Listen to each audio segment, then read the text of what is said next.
아브라함이 바랄 수 없는 중에 바라고 믿었다 이렇게 말하고 있습니다.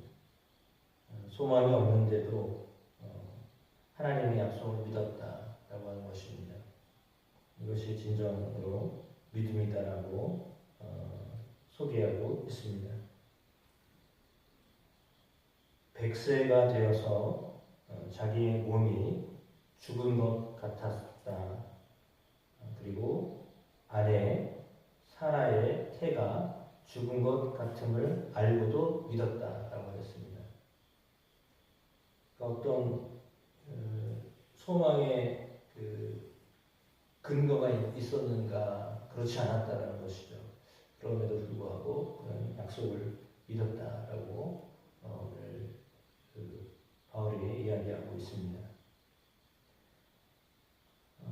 바랄 수 없을 때, 소망할 수 없을 때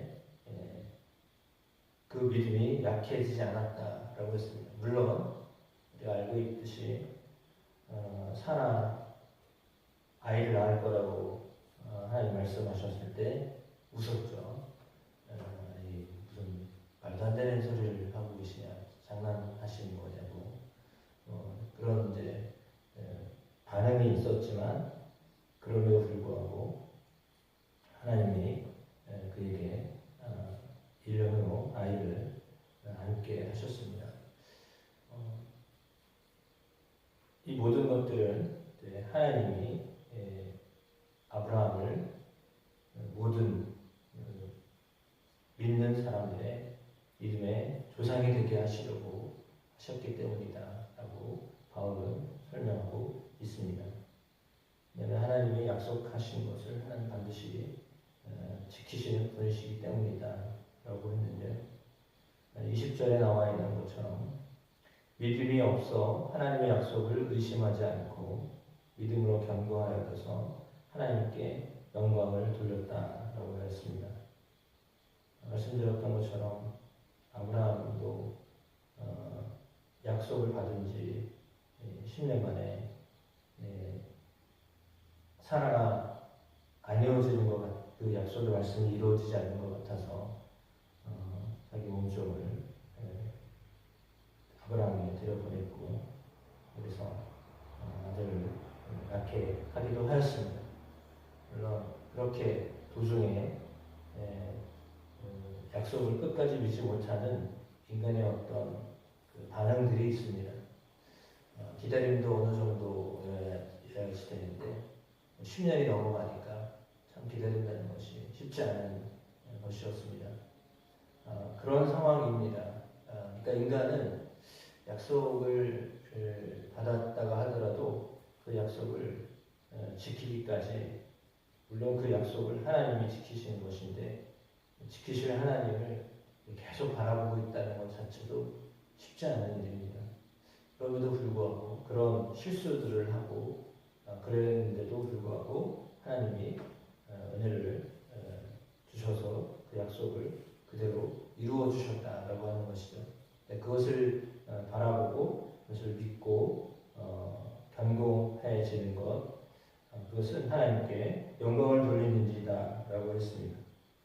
육체적으로 불가능했던 일들임에도 불구하고 그들은 믿음이 약해지지 않았다 이렇게 바울이 보고 있습니다. 약속하신 일을 신뢰하고 그분의 능력을 확신하는 것 그것이 믿음이다라고 말씀하고 있습니다. 그러므로 그것이 그에게 의로 여겨졌느니라라고 하였죠. 이 모든 일들은 아브라함의 그 상황 속에서 역사하셨던 하나님의 놀라운 능력이었습니다.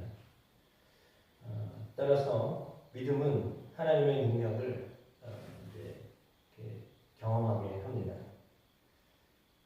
믿음으로 의로워지고 동일하게 믿음으로 지금도 우리가 의로움을 받았습니다. 예수 그리스도의 죽음을 통하여 부활을 통하여 우리의 의를 하나님께서 완성되게 하셨습니다. 따라서 참된 믿음이라고 하는 것은 하나님의 약속, 하나님의 신실하신 것을 신뢰하는 것입니다. 그 신뢰가 오늘 우리의 삶 가운데 계속되어질 때 그것이 바로 하나님 앞에 영광을 돌리는 예배가 되는 줄로 믿습니다. 따라서 신앙은, 믿음은 어렵고 힘들 때에도 하나님을 바라보는 것입니다. 그것이 스스로 만들어낸 것이 아니라 하나님의 약속으로부터 나오는 것이기 때문이죠.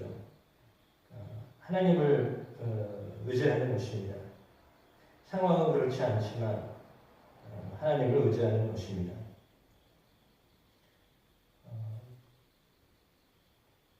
책에 이런 글이 쓰여 있습니다. 한번 상상해 보십시오.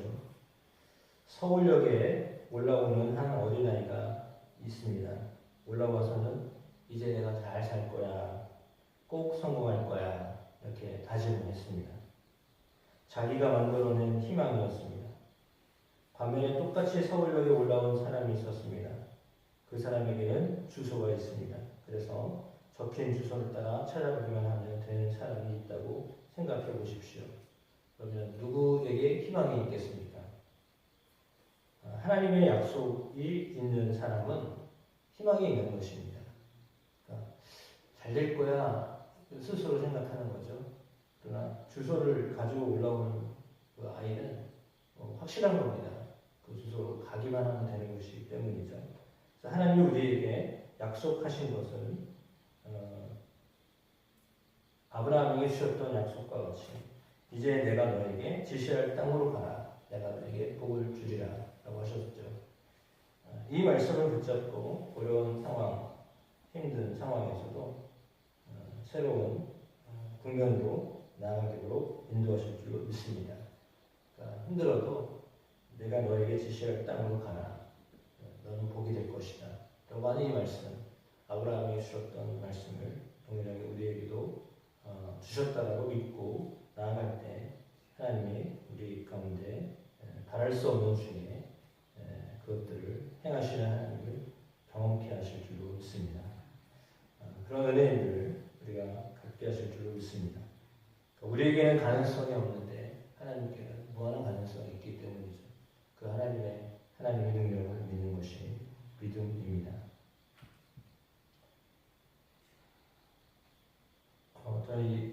제가 아는 목사님이 한 달 전에 이렇게 카톡을 보내오셨습니다.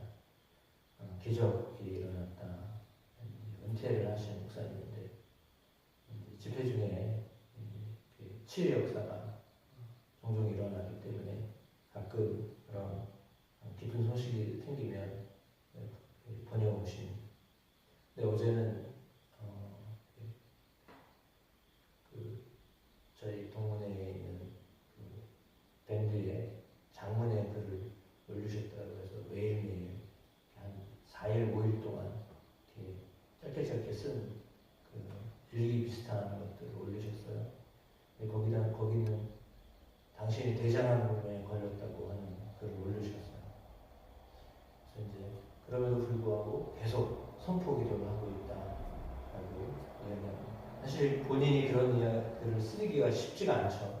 다른 사람들 치유하셨던 목사님인데 정작 당신이 대장암에 걸렸을 때 그러나 흔들리지 않고 평소와 같이 똑같이 하던 일을 성경 읽고 카톡 보내고 이런 일들을 여전히 지금도 하고 있고 선포하면서